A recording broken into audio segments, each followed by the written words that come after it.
The troubling story that appears in the first reading this Sunday is traditionally called the binding of Isaac.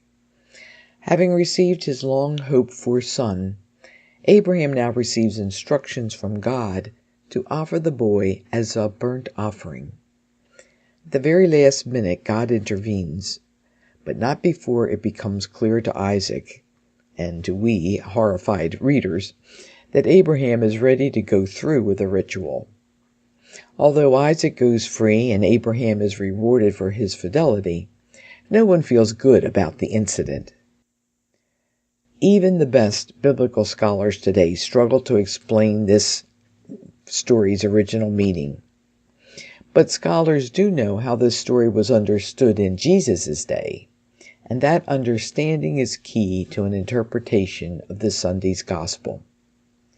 Jewish traditions of the 1st century A.D. emphasized a detail that's utterly lacking in the Bible.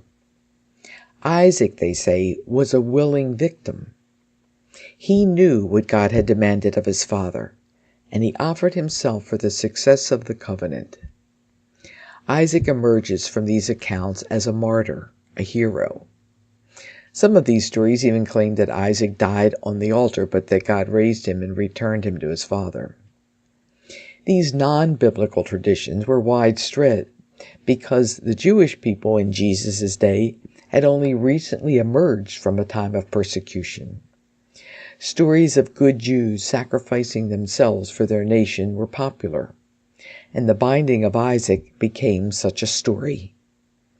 Even if Jesus and his disciples knew the biblical narrative by heart, they would also have known a version in which Isaac achieved lasting fame by giving himself freely for Israel. Mark wrote his account of the Transfiguration in light of this. Jesus is Isaac, offering himself freely for the good of all. The Transfiguration thus fulfills Isaac's example and foreshadows the cross. The Transfiguration also prefigures the resurrection.